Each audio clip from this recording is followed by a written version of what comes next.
Hey there, and welcome to another creative home staging show. I am your host, Kasha McDaniel, and I apologize for the quality of this podcast. I'm still in a vacant room trying to talk into my microphone here so you guys can pick it up, but it's still going to be a little bit echoey. So I apologize until I can get furniture and stuff in here and things like curtains and rugs.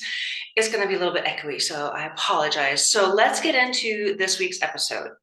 We're talking about awkward spaces and how to stage them. And awkward spaces can make a room feel, well, unwelcome, especially when you don't know what to do with it.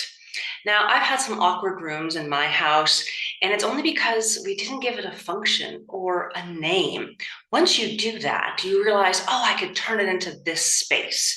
And that's what we're trying to do. Once you designate it, it makes it easier to stage it.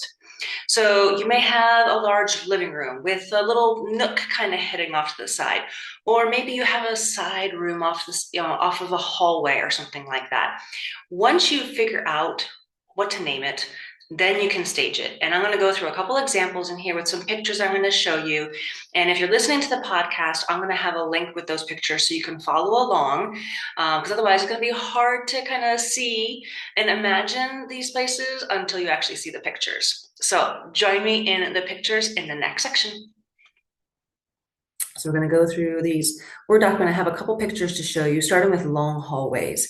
Now I know sometimes we have these entryways that you kind of just go straight into a hallway, and that's what we're talking about here. And then this one, basically the best idea, because it is so long and narrow, you want to minimize the amount of furniture that you have in there. So when it comes to staging, if you have some artwork on here, and I'm talking not personal family photos, but maybe you have some architecture pieces. Maybe there's a picture of the Colosseum or Paris or something like that. Maybe some travel photos. Those are always fun. But it's a nice little thin ledge here, whether it's a ledge, whether you're just hanging up some big photos, that's perfectly fine. Notice how there's just a little bench right here, and there's some more artwork. And that's really all you need. And here they have tile, but you could always have a nice long rug in there, okay? Kind of break it up. Another example is to have a little table, a really thin table here with a lamp, some plants. And here, notice they put a big, huge mirror here. If you have one, that's great. I'm not saying go out and go get one when you're staging your house, but a mirror helps bounce the light out in around a room, especially if it's a dark, long hallway. A mirror helps bring in that light from the front door when you open it, and it just makes it feel bigger. Okay, so those are just a couple examples for long hallways. Now let's look into bay windows. Sometimes you may have a bay window and you're kind of wondering, well, where do I put everything, right? So maybe you don't have a chair or a couch to put in, but you maybe have like an upholstered bench or something like that. That's perfectly fine. It's extra seating. You may not have a built-in, because some of us, when we have the bay windows, like, oh, would it be nice to have a built-in there? But when you're staging a house, if it's not there, don't spend the money to put one in there, okay? Put a nice bench, maybe a desk can go in there, right? And another example here, let me show you. They have just two chairs and a little, like a little reading nook. It could be someplace where you drink your coffee. Maybe you're looking out the window, right? So notice how the blinds are all open to bring in all that light, which is definitely what you want when you're staging your house. And then you have a nice warm fuzzy place, blanket right here. We could put some books or magazines or whatever, nice little rug there and some greenery. And really that's all you need for a bay window to show off that space, okay? This one, the bay window was actually built in here, so it was just kind of plain with just the beautiful cabinets here and this, bay window, but the room was empty. So all we did was basically just add a couch and some chairs, which we had, and then a nice little round table. Basically, this is more of a conversation area. There's no TV in here, but again, it depends on the space. What are you calling it? Is it, just a place for friends to hang out, because this was a smaller type room. You could actually have like 4 chairs in a circle here, okay? So that bench is incorporated in with the seating area here. So that bay window, this one actually is not a bay window, it's just a window seat. So if you have something like this that's similar, something you can actually do as well. Now let's talk about corner fireplaces, because I know some of you are struggling with that sometimes, right? So here's an example of what they've done with the furniture in the corner fireplace. So they kind of just put the big couch underneath the window. And you're probably thinking, well, I don't want to block the window. You're not going to, as long as the couch isn't taller than the window. Okay. And this one works great in this space. It's still viewable for the TV that they have in here, but also to enjoy the fireplace.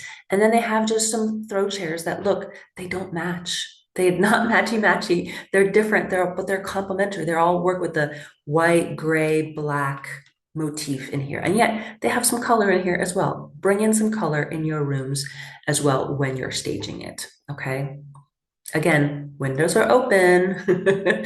Make sure you do that when you're staging your house. All right. And getting the pictures done. Another corner fireplace. This one's a big sectional that they have in here. And there's no wall. It's just open to the next room, probably a kitchen back here or a dining room or something. So this kind of creates its own wall. And you can have a long couch. This is a sectional, so it kind of curves here. But even if you have one long couch, you just put a chair. And again, you're still able to see both the fireplace and the TV if you have it hung up. Or in some places where like this one up here, you can hang it up, but you can also sit it on top of this table if you wanted to, okay? So I just want to show you a couple examples. I do have something I call the Ultimate Living Room Layouts that you can download and check out in my Etsy shop. I'll leave the link in the show notes below so you can see, but it will help you stage all different kinds of living rooms, whether it's a square shaped one, a rectangular, an open space, an L-shaped, awkward ones. This Ultimate Living Room Layouts, I believe I think I put in there 26 different best layouts depending on the shape of your room to help you stage your living room. So check that out. It's called the Ultimate Living Room Layouts. So you definitely want to create zones if you need to when you're in your living room. If this is something that, you're just going to be watching TV, maybe you have such a big room, maybe you need a office desk that you want to throw in there. That's a different zone. So when it comes to rooms and awkward spaces, maybe you just want to throw in a desk. Maybe it's a homework station, right? That's something that you can do to help you separate the spaces, okay? Now, if you still have more questions, I do have something I call the Home Staging Squad. I started this new membership online. It's through a private Facebook group that I have. And basically what we do is that if you join this membership, I post weekly home staging tips that you can scroll through and get once you join the membership. You can post your questions if you have staging questions, whether it's, does this wall color work? Should I put the chair here? Does this too loud? Is this too dark? Any questions are fair game, right? And you can see other people's questions as well, so you can take a look. So it gives you a chance to ask your questions in this membership. You do get a free staging timeline with your membership. So if you're wondering, well, how long do I need? I've broken it down in this timeline to help you break it out where by room you work on each room. And in it, I have it broken down in 3 weeks, but you can always scrunch it down to like 2, maybe 1, depending on how large your home is. But it gives you an idea of where to focus, how to get organized, and get your house ready to sell. And then last but not least, in this membership, you do get live Q&A so that if you want to ask a question live, if you want to open up your camera and say, hey, look, what do I do with this room right here, right?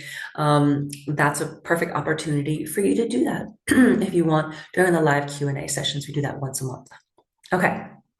So let's keep going on to L-shaped rooms. This was an L-shaped bedroom. Now you can't really tell this is L-shaped, but basically if I walked into the room, I saw this space right here, and I looked to the left and it was this space right here. And you're kind of wondering, well, what's that supposed to be, right? So basically it was just an awkward bedroom. You're kind of like, well, do I put 2 beds here? And you could technically, right? If you maybe have twins, right? Maybe they just don't want to, they want to be near each other, but not necessarily in the same room. But what we ended up doing is actually just making this more of a homework area in one corner. And then we just put a bed in here and got rid of that extra desk, right? And then made it more of a boys' room, basically. Okay. So that's just an example of what to do with an L-shaped bedroom. Sometimes you have odd bonus rooms, right? This one, let's see if I can make this a little bit bigger. Maybe not. But this was a huge 1,000 square foot basement. So you had basically zones, like I talked about earlier in the living room, in this basement, because everything was so open, you kind of had to put things in their own little sections. So we made a TV watching area, we made a play area, we made a craft area, we had a wine, like a wet bar type of thing. So this is from the other end. So you can see, hey, there's a fireplace, there's some chairs, you can enjoy the fireplace.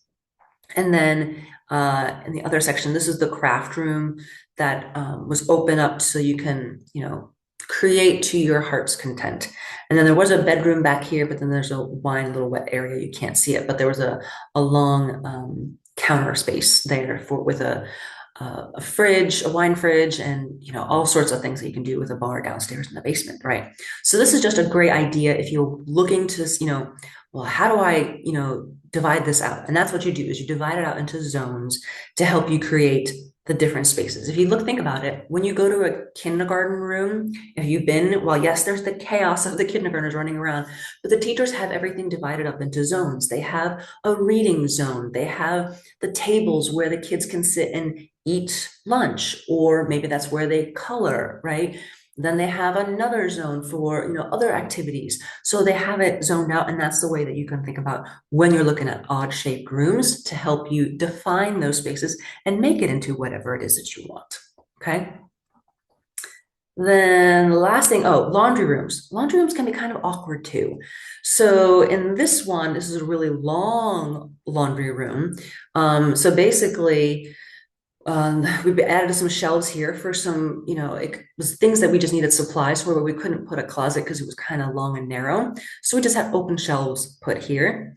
And then here were the kids' lockers, and this basically a mud room, if you will, because this door came in from the garage. And this was a great space, whether you get this from IKEA, whether you get them built in. This is another great idea for kids to throw their backpacks and their jackets and shoes and whatever else gear that they need, right? And not plop it up in the front door area. You know what I mean? So this is a laundry room slash mud room slash locker room for the kids' stuff. Okay, so again, zones, laundry room, all of the stuff that you need, and then the kids' zone, right? This is another laundry room, same idea. This was a large laundry room in here as well, where the laundry was on this side and then the lockers were on this side. So just some ideas to get you thinking. Hopefully they give you some inspiration as to think about, well, what can I do with this room? There are so many ideas. It's just how creative are you going to be, right? Or ask your questions in the home staging squad membership. Now, maybe you have an extra room, which sometimes does happen. You're kind of like, this is such a big house. I don't know what else to do with it. I already have an office. I have a gym. I have a, God forbid you have extra rooms. But I did have one client who had that. And she's like, I don't know what to do with this room. And so they had a piano in there. And eventually we ended up moving some bookshelves in here. Now, there don't have to be matching, right? My favorite phase, matchy matchy. You don't have to matchy matchy here. So what we're doing is basically made it more of a travel room. She ended up adding more pictures here. They're not here right now, but more of their travels that they did together as a family. It's a great place to kind of sit, and if someone's playing or practicing the piano, it's a great place to listen to some music, but still be able to use the space, show off their treasures from their trips, and basically make it a space that they would like to come into and not kind of go, well, we don't go in that room because we don't know what to do with it. Name that room, name it something, give it something. It's the travel room, it's the whatever music room, right? Maybe you don't play the piano but you play the guitar, right? Or the drums, anything. Okay, give it a name, designate it as something, and that will help you figure out what to do with that awkward space. I know just recently we moved into a house and we have this awkward, we have a pantry that's in the kitchen, and then there's this little room that's probably like 5 feet wide by like 3 feet deep. It's really not that big. But what we ended up doing is we added shelves in there to put other things in there. We have it as our recycling stuff because of where we live. But you can make it could have been a bigger pantry. It could have been all your extra, maybe you don't have space in the kitchen for your small appliances. That's a great place. Maybe you entertain a lot and you have like pitchers and bowls and chinaware and things like that, that's another great space to put that kind of stuff. Designate it as something so that way you can use it and actually use the space. Don't leave it as a junk room, okay? Give it a name. All right. So I hope this gives you some great inspiration on what you can do with those awkward spaces. Take a look at these pictures, go through the video again if you're like, oh, I like that idea or I like that color or whatever it is, right? Take a look again. If you're listening to my podcast, I will actually have all these pictures out there in my blog post. I'll leave the link in the show notes so you can take a look. But if you're watching on YouTube, please subscribe. I'd love to see you again and have you join me on other staging adventures, whether it's I talk about mistakes or things to learn from. So I hope this gives you inspiration, and we'll see you next week. Talk to you later.